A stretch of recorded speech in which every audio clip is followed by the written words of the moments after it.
क्या होगा जब अचानक से पूरी ही दुनिया में स्पेस से एलियन मीटोराइट्स गिरने लगते हैं और उनमें से निकलते हैं ऐसे एलियंस जिन्होंने कुछ ही समय में पूरी ही पृथ्वी तबाह कर दी। अब क्या ऐसे हालातों के बीच एक कपल एलियन से बचकर निकल भी पाएगा? चलिए जानते हैं 2024 की लेटेस्ट साई-फाई मूवी एक क्वाइट प्लेस डे 1 में, जो कि famous science fiction horror movies एक क्वाइट प्लेस में तीसरा एडिशन है। अब कहानी की शुरुआत न्यूयॉर्क शहर के एक नॉर्मल से दिन से होती है, जहाँ की सैम नाम की एक लड़की अभी एक नर्सिंग होम में एडमिट है। दरअसल सैम को कुछ ही समय पहले टर्मिनल कैंसर डिटेक्ट हुआ था और वो जल्दी मारी भी जाएगी, तो इसलिए वो अपनी एक पालतू बिल्ली फ्रोडो के साथ इसी नर्सिंग होम में रहती है। और आज सभी पेशेंट्स को खुश करने के लिए हॉस्पिटल का नर्स रूबिन सबको मैनहट्टन शहर में एक थिएटर शो दिखाने ले जा रहा है। सो सैम भी बाकी सब पेशेंट्स के साथ अपनी पालतू बिल्ली फ्रोडो को साथ लेकर सबके साथ जाने लगती है, क्योंकि रूबिन ने उसे वादा किया था कि थिएटर शो के बाद वो उसे पिज्जा खिलाने ले जाएगा। वहीं सब बस से जाते हुए नोटिस भी करते हैं कि आज उनके शहर के ऊपर से कुछ ज्यादा ही फाइटर्स जेट्स उड़कर जा रहे हैं, जो कि अमूमन तो कभी नहीं होता, मगर अभी कोई इस पर ज्यादा ध्यान नहीं देता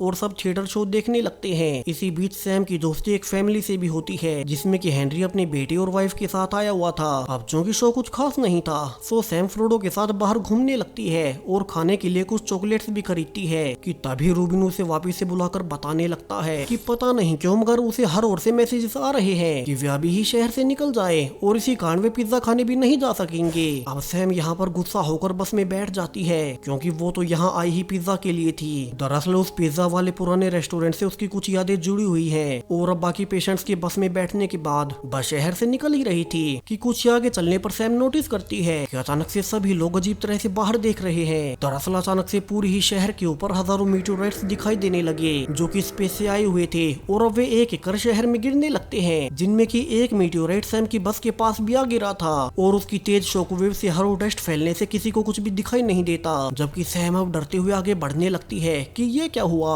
वहीं से भी अजीब बात की जो भी लोग चिल्ला रहे थे, अब उन्हें डस्ट के बीच कोई क्रीचर खींच ले जाता है और सैम छुप कर देखती है कि असल में ये क्रीचर किसी प्रकार के एलियंस थे, जो कि शायद से देख नहीं सकते, मगर जो भी कहीं से आवाज होती वे एलियंस उन्हीं पर अटैक कर देते। तो लोगों को ऐसे मरते देख अब सैम डरते हुए भागना शुरू करती है कि इसी बीच अब एक गाड़ी ब्लास्ट होने से वो वहीं बेहोश हो गई थी। जहाँ सैम की कुछ देर बाद आंखें खुलने पर वो देखती है कि वहीं हेनरी, जिसकी फैमिली से वो थिएटर शो के दौरान मिली थी, अब वो उसके मुंह पर हाथ अड़ाए हुए है और उसे कुछ भी ना बोलने को कहता है। और सैम समझ जाती है कि शायद से हेनरी ही उसे बेहोशी की हालत में वापस से थिएटर में उठा लाया, जहाँ की उन्हीं की तरह सैकड़ों सर्वाइवर्स उन्हीं एलियन से छुपे बैठे थे। सबको पता था कि उनकी एक छोटी सी आवाज भी उन एलियंस को आकर्षित कर सकती है, सो कोई कुछ भी आवाज नहीं करता। जिनके बीच रूबिन भी था और वो सैम को गले लगा उसे उसकी पालतू बिल्ली फ्रोडो लौटा देता है, जो कि उसे रोड पर भागते हुए मिल गई थी। तभी ऊपर से हेलीकॉप्टर से अनाउंसमेंट होने लगती है कि ये एलियंस इसी एक शहर में आए हैं और सिर्फ आवाजें करने पर ही उस पर अटैक कर देते हैं। तो सभी लोग बिना आवाज के चुप रहे और तब तक गवर्नमेंट उनके यहाँ से निकालने का रेस्क्यू मिशन प्लान कर रही है। यहाँ सब अनाउंसमेंट सुन ही रही थी कि उनके थिएटर के ऊपर से भी वही एलियंस अब हेलीकॉप्टर की आवाजों की ओर भागने लगते हैं, जिससे कि फ्रोडो सैम के हाथों से निकल बाहर भाग गई थी। तो सैम और रूबिन जल्दी से उसका पीछा कर देखते हैं कि फ्रोडो मेन गेट के पास खड़ी थी और दरवाजे के बाहर से उन्हें एलियंस की आवाजें आ रही थी। तो सैम चुपचाप से फ्रोडो को उठाने भागती है, मगर अब तक फ्रोडो ने आवाज कर ही दी थी, जिससे कि तभी एक एलियन अटैक कर देता है और वो सैम के बहुत करीब था। जहां सैम देखती है कि इन एलियंस की आंखें नहीं हैं और वो अंदर आ पाता उसके पहले ही फिर से हेलीकॉप्टर की आवाजें होने से वो बाहर भाग ही जाता है, जहाँ की वो अकेला नहीं था बल्कि उसी जैसे सैकड़ों एलियंस थे। तो कुछ देर अंदर ही खुद को साफ कर अब सैम देखती है कि कई सारे लोग रेडियो से इंस्ट्रक्शंस ले रहे हैं कि उन्हें आगे करना क्या है। जहाँ गवर्नमेंट द्वारा कहा गया था कि वे आज की रात सभी ब्रिजेस से दूर रहें, क्योंकि वे उन्हें उड़ाने वाले हैं ताकि ये एलियंस इस शहर से बाहर ना जा सके और अगले ऑर्डर्स तक वे बिना किसी आवाज के छुपे रहें। वही अब तक बॉम्बिंग भी शुरू हो चुकी थी, जहां सैम और कुछ और सर्वाइवर्स देखते हैं कि एक ही दिन में उनका पूरा शहर कितना उजड़ गया और अब तो मिलिट्री हेलीकॉप्टर्स की मदद से शहर से जुड़े सारे ही ब्रिजेस को उड़ा रही है ताकि ये एलियंस यहाँ से बाहर ना निकल सके।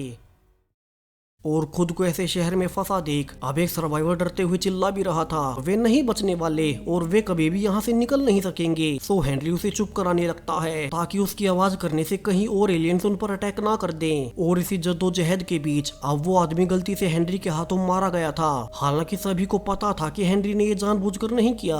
और अब जब सैम और रूबिन बैठकर सोच रहे थे कि क्या मिलिट्री उन्हें रेस्क्यू कर भी पाएगी, कि तभी थिएटर का इमरजेंसी जनरेटर आवाज करने लगता है और रूबिन उसे बंद करने कोने भागता है ताकि उसकी आवाज से कहीं एलियंस उन पर अटैक ना कर दे। जहाँ उसने भागकर जल्दी से जनरेटर को तो बंद कर दिया था, मगर अब तक एक एलियन आवाज सुनकर आ ही गया और वो सबके सामने रूबिन को मार डालता है। सैम समझ चुकी थी कि उसके सारे ही दोस्त एक एक कर उसके सामने मारे जाएंगे, तो वो सुबह होते ही अकेले ही थिएटर से निकल जाती है, जहाँ बाहर अब सब कुछ बर्बाद हो चुका था।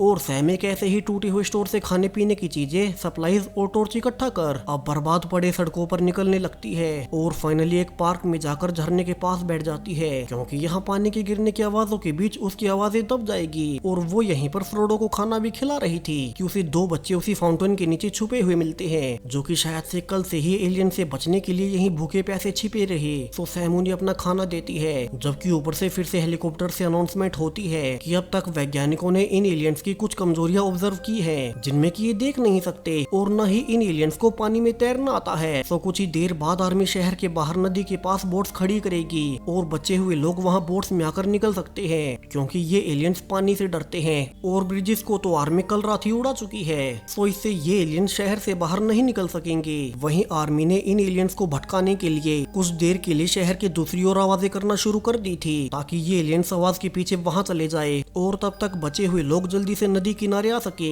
तो अब जैसे ही एलियंस हेलीकॉप्टर के पीछे दूसरी ओर जाने लगते हैं कि सैम दोनों बच्चों को लेकर नदी की ओर आगे बढ़ती है और यहाँ वो देख पा रही थी कि उन्हीं के जैसे हजारों लोग जो कि अब तक अपने घरों में छिपे बैठे थे, अब वे सब चुपचाप बिना किसी आवाज के नदी की ओर जा रहे हैं। तो सैम दोनों ही बच्चों को उनके साथ नदी की ओर जाने भेजती है और खुद अकेले ही उल्टी दिशा में जाने लगती है। दरअसल चूंकि उसे टर्मिनल कैंसर था और वो वैसे भी मर ही रही थी, तो वो यहीं शहर में रहकर अपने पिता की याद में आखिरी बार पिज्जा खाना चाहती थी। मगर इतने सारे लोगों के चुपचाप जाने के बावजूद उनके पैरों और बाकी सामानों की आवाज होने लगती है और इतनी सी आवाजों से ही अब कुछ एलियंस ने उन्हें नोटिस कर लिया था, जो कि अब अचानक से भीड़ के ऊपर टूट पड़ते हैं और हर और लोग बचने के लिए भाग रहे थे। जिस पूरे कियोस्क के बीच फ्रोडो भी सैम के हाथों से निकल भाग गई थी, जबकि उसके आसपास जितने भी लोग डर कर आवाजें करते वे एलियंस एक एक कर सबको मार डालते। सो सैम सबसे अलग होकर पहले कार के नीचे छुपती है और फिर चुपचाप मौका पा बाकी भीड़ से अलग होकर भागने लगती है, जबकि उसकी कैट फ्रोडो भगदड़ के बीच अकेली ही भटक रही थी। और इसी बीच एक और सर्वाइवर एरिक उसे देख लेता है और उसका पीछा करते हुए सैम तक आ पहुंचता है, जो कि सबसे अलग छिपी हुई थी। सो दोनों चुपचाप से दूर जाने लगते हैं और बारिश होने का फायदा उठा अब सैम एरिक को बताती है कि असल में वो यहाँ से नहीं निकलना चाहती। सो एरिक उसके साथ न आए और गवर्नमेंट नदी किनारे से लोगों को रेस्क्यू कर रही है। सो एरिक को अभी वहीं चले जाना चाहिए। हालांकि एरिक डर गया था, तो वो वापस नहीं जाता और सैम के साथ बारिश के बीच ही उसके घर जाने लगता है, क्योंकि सैम की पेन किलर्स दवाइयां उसके घर पर पड़ी थी। मगर सैम देखती है कि कल से भागते हुए उससे घर की चाबी कहीं गिर गई। तो अब दोनों ही बादलों की आवाजों का इंतजार करने लगते हैं और बिजली के कड़कने के दौरान एरिक उसके दरवाजे को तोड़ देता है ताकि उनकी आवाजों से एलियंस यहाँ न आ सके। और दोनों फाइनली शांति से बातें करते हैं, जहाँ एरिक अपने बारे में बताता है कि वो एक लॉ स्टूडेंट है जो कि अपनी फैमिली से बहुत दूर यहाँ अकेला आया था, मगर अब उसे अपने परिवार के पास सेफ पहुंचना है। जबकि सैम भी बताती है कि पहले वो एक पोएट राइटर थी, लेकिन कैंसर डिटेक्ट होने के बाद उसने लिखना बिल्कुल छोड़ दिया और अब मरने से पहले उसकी एक आखिरी इच्छा है कि वो उसी रेस्टोरेंट में जाकर एक आखिरी बार पिज्जा खाए जहाँ कभी उसके पिता उसे ले जाया करते थे। और इसलिए ही वो इस शहर से निकलना नहीं चाहती, क्योंकि उसे मरना तो वैसे भी है और वो आखिरी बार पिज्जा खाकर खुद की जान दे देगी। यहाँ सैम को पता था कि एरिक अकेले नहीं निकल पाएगा, तो वो सुबह होते ही उसे सोते हुए छोड़ फ्रोडो के साथ बाहर निकल आती है, जहाँ पूरा शहर अब वीरान पड़ा था, कहीं कोई आवाज नहीं थी। और सैम चुपचाप से एक बर्बाद पड़ी लाइब्रेरी से किताबें देखने लगती है कि तभी फ्रोडो उसके पीछे किसी को देख रही थी और सैम डरते हुए पीछे मुड़ती है कि ये कोई एलियन ना हो, मगर ये तो एरिक था जिसने कि फिर से उन्हें ढूंढ ही लिया। और सैम गुस्से में खड़ी हो रही थी कि एरिक को उसके पीछे नहीं आना चाहिए था, कि उससे गलती से किताबें नीचे गिर ही जाती हैं, यानी कि उनकी आवाजों से हर ओर से एलियंस यहीं आएंगे। और दोनों जल्दी से वहां से भागने लगते हैं, जबकि ऊपर से उन्हें एलियंस की आवाजें भी आ रही थी। तो वे जल्दी से एक बिल्डिंग में घुसने की कोशिश करने लगते हैं, जिसका कि दरवाजा एक ब्रीफकेस से अटका पड़ा था। यहाँ एरिक की कोशिशों के बाद उसने दरवाजे को तो खोल दिया, मगर सूटकेस के गिरने से अब उसकी आवाजों से और भी एलियंस उनके पीछे आने लगते हैं, जबकि बाहर वैसे भी शांति थी। तो इस इस छोटी सी आवाज से ऊपर से भी सैकड़ों एलियंस उन्हीं की ओर आ रहे थे और उनसे छुटकारा पाने के लिए सैम और एरिक पहले बिल्डिंग्स के चारों ओर चक्कर लगाते हैं ताकि उन एलियंस को डिस्ट्रैक्ट कर सके। और फिर बाहर आकर एरिक भागते हुए आसपास की कारों के शीशे तोड़ उनके अलार्म बजाने लगता है ताकि वे एलियंस इन गाड़ियों की ओर मुड़ जाएं और वे बच निकले। यहाँ उनका प्लान काम भी करता है और वे फाइनली एलियन से बचते हुए एक सबवे स्टेशन के अंदर घुस गए थे। मगर उन्हें अंदर जाकर एक एलियन नजर आता है जो कि उनके पीछे था और आवाज आने का इंतजार कर रहा था, जबकि उनके पीछे वाले ट्रेन ट्रैक पर हर ओर पानी भर चुका था। सो वे यहाँ से निकलने के लिए पानी से होते हुए आगे बढ़ने लगते हैं, जबकि ऊपर से वही एलियन अभी भी उनके पीछे ही था और ऊपर से जितना वे टनल में आगे जाते जा रहे थे पानी का लेवल भी उतना ही बढ़ता जा रहा था। सो एरिक और सैम डिस्कस करने लगते हैं कि क्या उन्हें आगे चले जाना चाहिए और क्या हो अगर बाहर निकलने का रास्ता ही ना हुआ तो। लेकिन सैम यकीन दिलाती है कि पीछे तो वो वैसे भी नहीं जा सकते,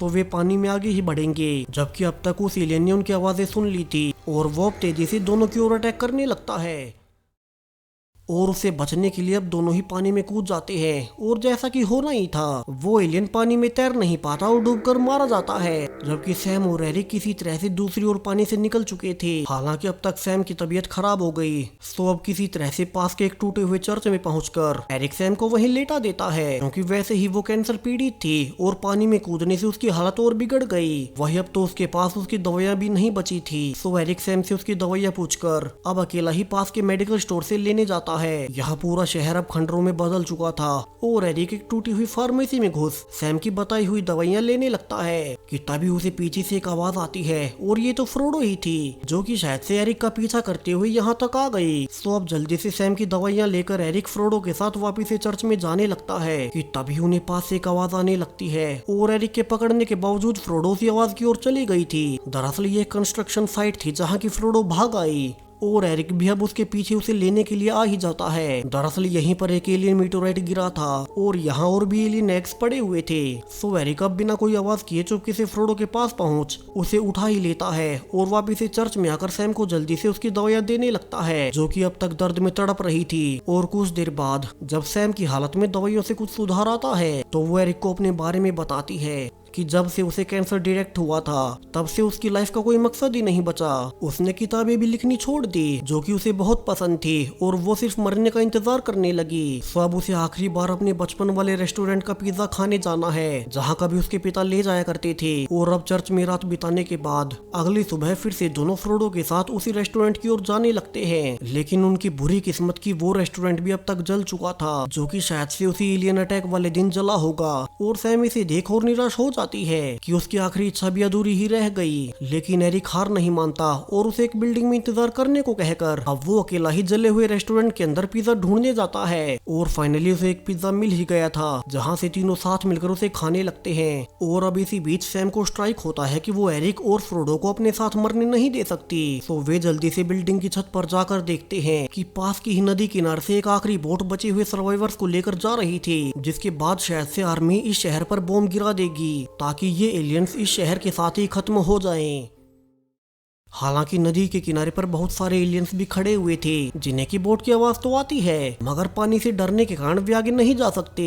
सो सैम एरिक से कहती है कि उन्हें भी यहाँ से निकल जाना चाहिए और दोनों फ्रोडो के साथ बिना कोई आवाज किए नदी के किनारे जाने लगते हैं। हालांकि उन्हें पता था कि किनारे पर पहले से सैकड़ों एलियंस खड़े हुए हैं, सो उन्हें उनसे निकलने का कोई तरीका ढूंढना होगा। और अगर वे किसी तरह से पानी में कूद जाते हैं तो फिर वे एलियंस उनके पीछे नहीं आएंगे, जबकि सैम तो वैसे भी मर ही रही थी। तो अब वो अकेले ही एरिक और फ्रोडो को अकेले छोड़ अब उनसे दूर गाड़ियों में आवाज कर भागने लगती है, जिससे कि वो ज्यादा से ज्यादा आवाजें कर सके। और जैसा कि होना ही था, इसी नदी के किनारे के पास से सारे एलियंस उसी की ओर तेजी से जाने लगते हैं, जिससे कि न सिर्फ किनारा साफ हो रहा था बल्कि आखिरी रेस्क्यू बोट वाले भी नोटिस कर लेते हैं कि कुछ सर्वाइवर्स अभी भी किनारे पर हैं। तो वे बोट को वहीं रोक लेते हैं और अब सैम की ओर भागते हुए एलियन से बचते हुए एरिक फ्रोडो के साथ नदी की ओर जा रहा था, मगर उसे भी कुछ एलियंस ने नोटिस कर ही लिया और अब वे उसी की ओर आने लगते हैं, जहाँ की एरिक किसी तरह से आखिरी वक्त पर पानी में कूद ही जाता है जहाँ की वे एलियंस जा नहीं सकते थे। और सैम दूर खड़ी खड़ी होकर देखती है कि एरिक फाइनली फ्रोडो के साथ पानी में तैरकर सर्वाइवर बोर्ड तक पहुंच ही गया, जहां की हेनरी भी अपनी फैमिली के साथ था। और एरिक नोटिस भी करता है कि उसकी जैकेट में सैम ने एक लेटर छोड़ा हुआ है कि वो तो वैसे भी मर ही रही थी और उसकी लाइफ का कोई मकसद नहीं था। मगर उसकी लाइफ के आखिरी दिन जब उसे एरिक मिला तब उसने उसे एक आखिरी उम्मीद दी। उसे उसकी लाइफ का मकसद मिला कि वो मरने से पहले एरिक और फ्रोडो की जान बचा ले, और उसने ऐसा ही किया। उसे लग रहा था मानो अब वो शांति से मर सकती हो। तो सैम अब आखिर में अपनी फैमिली की पुरानी फोटो देखती हुई और म्यूजिक सुनती हुई बाहर रोड पर चली जाती है, जहां उसके अलावा और कोई नहीं था। और अब वो जानबूझकर हेडफोन्स निकालकर म्यूजिक सुनने लगती है, क्योंकि अब उसे दर्द में नहीं मरना था। और एलियंस के आने के साथ ही ये कहानी अब यहीं पर खत्म हो जाती है। सो वीडियो पसंद आया हो तो मैसेजेस में फीडबैक देते जाएं, साथ ही चैनल को सब्सक्राइब करें और भी ऐसी ही लेटेस्ट साई-फाई मूवीज के लिए।